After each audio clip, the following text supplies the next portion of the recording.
Hey everyone, how's it going? Thanks so much for tuning in. Today, we're going to be working on the Monte Carlo. The main focus of this video is going to be handling. I'll be installing a complete coilover system from Alden American. We're going to finally switch out the wheel and tire setup, and I'll also be doing a general suspension and steering rebuild because this car is 36 years old now and it needs some help. I've already started pulling some of the suspension, and as far as I can tell, everything looks to be original to the car. This thing needs bushings, ball joints, wheel bearings, brake lines. I mean, you name it, it pretty much needs it. So I'm just going to do a complete overhaul. By the time I'm done, this thing is going to ride, handle, and stop like new. I absolutely ransacked my local O'Reilly Auto Parts the other day. This is most everything that I need to redo everything with the exception of the coilovers. I had to order a few little things, but all of this was actually in stock, which is very impressive. And while I'm at it, I'm going to go ahead and redo the brakes as well. This is such a cool car, but something that's always bothered me has been the wheel and tire setup. The factory wheels are actually in really good shape, but the tires are not the right size tires for this car. They are enormous. They're so big that they rub significantly on the front, and there's actually coil spring spacers to give the front end more height to clear the wheels better. I have no idea why they were put on the car in the first place, but we're going to remedy that. Over my shoulder is the new wheel and tire package, which I'll show you in just a second. But the other really nice thing about installing the coilovers is that we're going to get a lot more adjustability out of this thing, so we can adjust damping rate, we can adjust ride height. So once the new wheels and tires on, we can drop this thing just a little bit to get the perfect stance. So I'm very excited. So for the wheels, I ended up going for an OEM Plus look.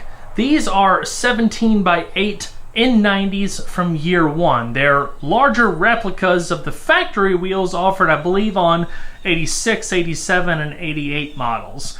The factory wheels were 15x7s. Again, these are 17x8s. They are absolutely stunning. Machined faces, silver painted pockets. They use the factory center caps and everything. I ended up getting some 245/45 tires for them. It's going to completely change the look of the car. I can't wait. So without further ado, let's go ahead and get started.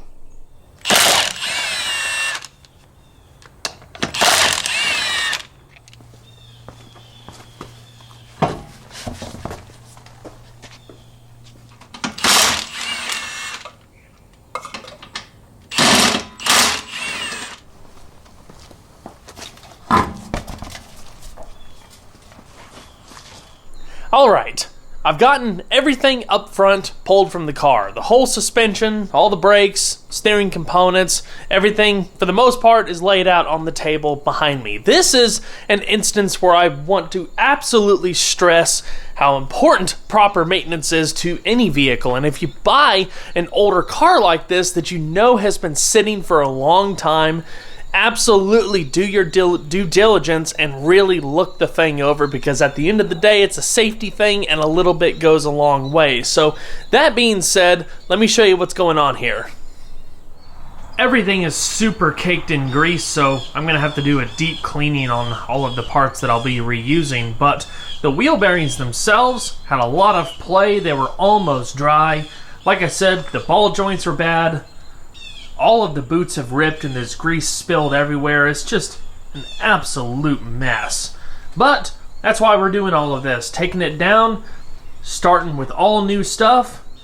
We're going to do this car justice for sure.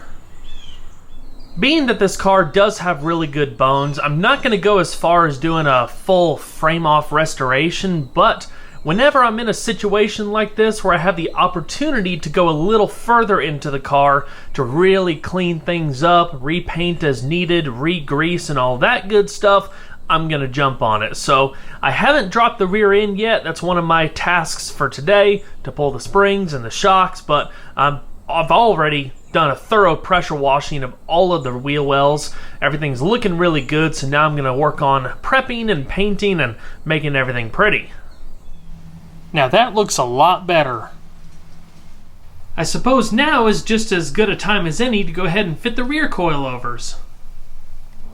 Alden American offers coilover packages and various suspension components for a wide range of vehicles.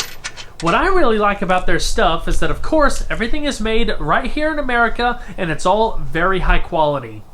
The other really nice thing is that they offer a lot of options to choose from, so if one of their pre-put together packages wasn't exactly right for your vehicle, you can purchase things a la carte, build your perfect package to ideally suit what you're going to be doing, whether it's more street focused or track focused, they've got what you need.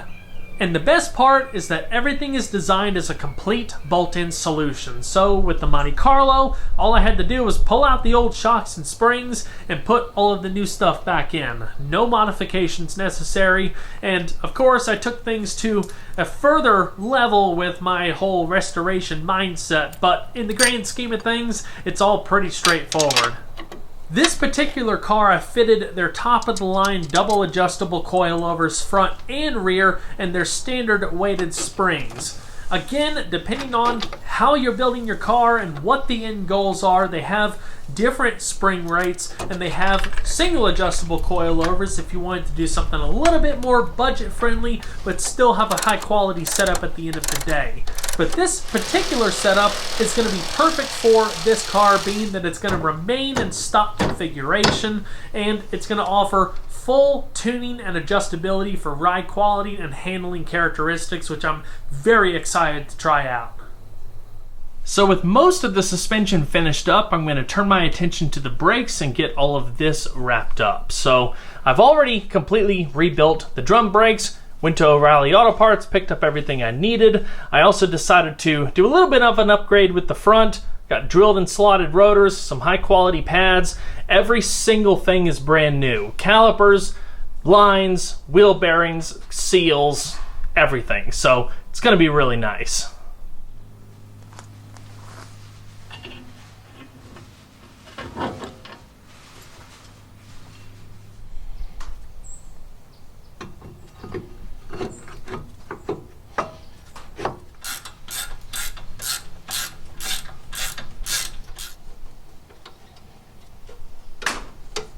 All buttoned up and looking good. I went ahead and got all of the new steering components fitted as well, so we're just about ready to fit the new wheels on this thing. I've got just about everything tightened down fully, but I'm going to do the final torque once the car is sitting on the ground. I've still got to do a little bit of tie rod adjustment to hopefully get the alignment at least as close as I can so I can get it to the shop that's going to be doing the full alignment, but I'm stoked. Where the finish line is right ahead. The new wheels are definitely going to look sweet, but I'm going to have to end up doing some more work to the front with adding drop spindles to be able to bring everything down to how I want the car's final stance to be. Because the coilovers only allow up to 2 inches in front and up to 3 inches in the rear as far as lowering, I'm not actually able to bring the front end down enough without adding drop spindles. And this has to do with the specific wheel and tire package that I have. Every car is different. It just depends on what you're doing, basically. So let me go ahead and lower the car to the ground and I'll show you what I'm talking about. As you can see, for my taste and what I'm wanting to do, the front end is just jacked up way too much. But I'm really liking the stance out back. So my goal is to try to match everything up. If I have to bring up the rear a little bit, I can. I just want to try to get it as even as I can. Before I go and throw the drop spindles on, I wanted to do a little side-by-side comparison just so you guys can see the primary differences. The nice thing about using drop spindles if you want to lower a vehicle is that they're not going to drastically alter your factory suspension geometry. If you put drop coils or something like that in, that's when you start playing with the geometry, but this is a pretty simple, easy upgrade just to get yourself some low. That being said, that's the stock spindle right there. You can note the position of it. On this one, it's up higher, so these are supposed to be about 2 inches of drop, but everything else as far as ball joint positioning, tie rod placement, it's all the same. So with these, I'll be able to give myself a baseline drop, and then I can further fine tune it with the coilovers. Now here's a drastic difference. I've already lowered the car. You can tell that it's tipped over to the passenger side, but this is approximately the gap that you guys saw a second ago. And here's the gap on the passenger side. Much, much better. It's actually really close to that back wheel. I just got to do some fine tuning. But before I get into that, let me go ahead and swap out that other drop spindle, and hopefully, finally, we can start wrapping this thing up. Now that's more like it.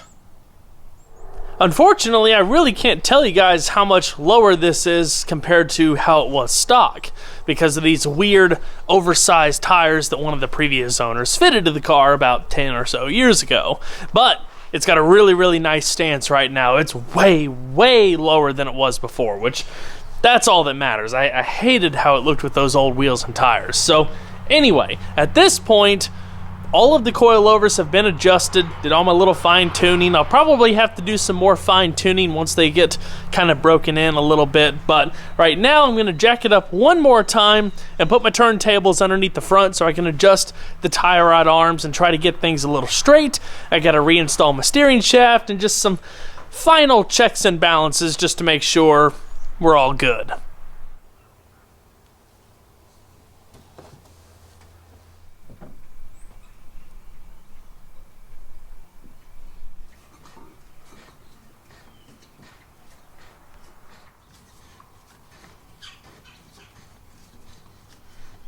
So I decided to try to get a little creative with the steering, and I'm really looking forward to hitting the road to see how it all pans out. But if you didn't already know, these cars share a lot of front-end components with first-generation Chevrolet S10s, so there are a lot of interchangeable parts. That being said, I didn't really want to reinstall the original steering shaft because it was pretty worn out. It had a lot of slop, and I wanted to improve the feel of it, so I ended up using one of my spare S10 parts in this car with just a little bit modification, and it worked out perfect. Let me show it to you. Just a quick refresher, this is the original steering shaft. The boot up top here is actually broken. There's some kind of ball joint, U-joint in there that's got a lot of slop to it. And down at the bottom, we have the rag joint. These things are prone to failing, especially as they get up in age. Creates a lot of slop. You can replace these. They are not fun at all. I didn't want to do it, so I've got a better solution. Hopefully you guys can see this good enough, but this right here is a Hooker Blackheart LS Swap steering shaft for an S10. Now, this is a telescoping steering shaft, just like the factory one, so in the event you were in an accident, it does collapse, but there's also a little bit of adjustability with it. With the S10, it collapses a little bit more, but with this car, all I had to do was widen up that hole for that rear joint where it goes up to the steering shaft, because it was just, this steering shaft was just a little bit bigger. So I wallowed that out, fits perfect, bolted in just fine down there on the splines, and we have one heck of an upgrade here. I've also seen a lot of people using like Jeep Cherokee steering shafts, like if you go to a junkyard and pull all that stuff. I don't have time to go to the junkyard and do all of that, and for the price of this and the quality of it, you can't beat it. I love finding stuff like that out, because if you look up that steering shaft for a Monte Carlo or other G-body, they don't make any, but S10 stuff, so that's awesome. Now the final touch, new center caps. What's pretty cool about these wheels from year one, you can buy wheels in different packages and stuff, but they also offer full kits like the one that I got that included all brand new lug nuts and brand new reproduction like factory style center caps. So we'll pop these on and then roll it out from underneath this lean-to.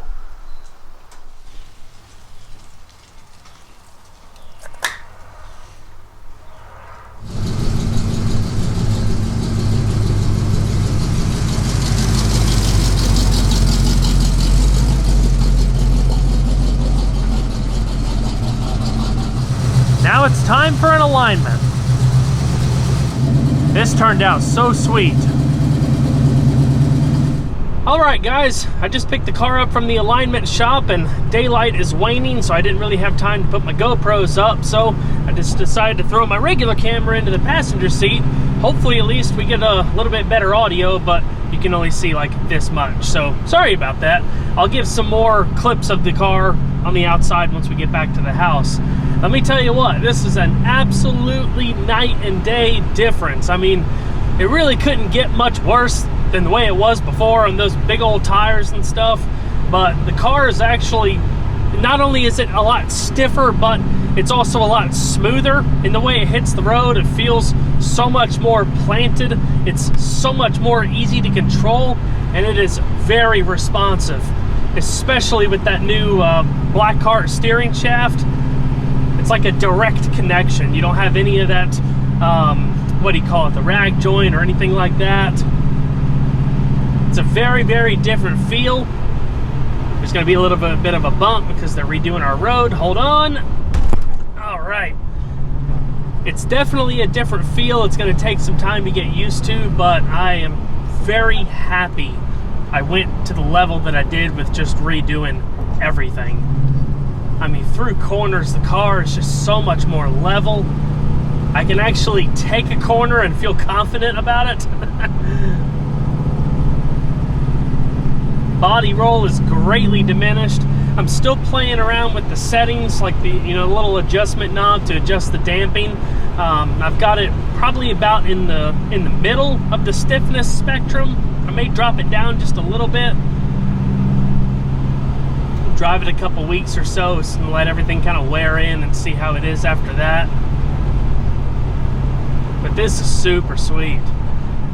You know, I really enjoy doing projects like this that go so far into the car, but the end goal is relatively attainable as far as, not doing like a full-blown restoration, but kind of chipping away at it, a little bit here and there.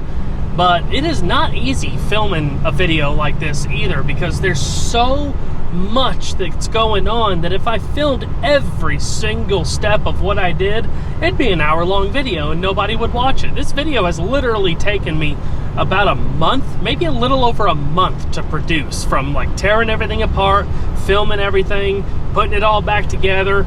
And there's just so much that I didn't show, from like painting the underside to, an in-depth of like redoing the brakes and everything. But this thing handles better than new, by far. I mean, I cannot emphasize it enough how big of a difference it was. I've always loved these cars, but to be perfectly honest with how this was before, the tires didn't help.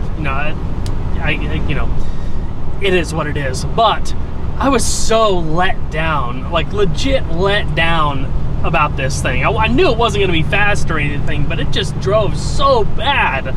And this is such a monumental improvement that it's really getting me pumped for the rest of the build and what I wanted to do with this car. Like I talked about in the exhaust video, I want to do a bunch of period correct-ish updates to kind of give it some cool factor without taking away too much of the character. I want to build this to be a driver's car, so to speak. Just cool 80s flavor with, the dynamics and performance you would expect out of something, late model. But anyway, I've got a lot of really fun ideas for this car. There's going to be a lot of stuff hopefully happening in December or so, if everything works out with getting the right parts in time. But I'll keep you guys up to date on that. I am almost at home, so let's get this thing parked and show you some beauty shots.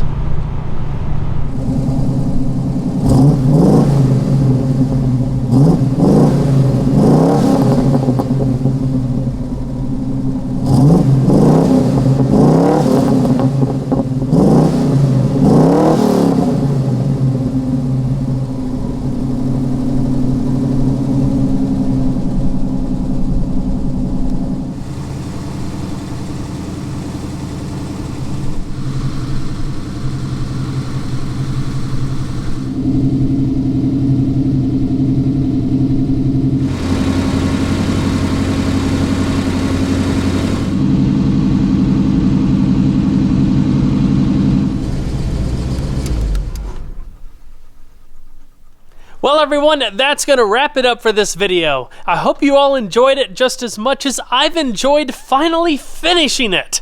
Yes, I'm very excited to experience the progress and the fruits of the labor and blah, blah, blah, but I'm so happy to be able to move on to something else.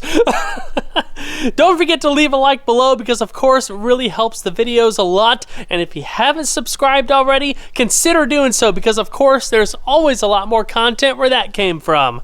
Now that it is finally getting ready to get dark, I'm going to go ahead and watch this thing so I can get it in the shop and start planning the next round of content. I'll see you guys on the next one. Take care.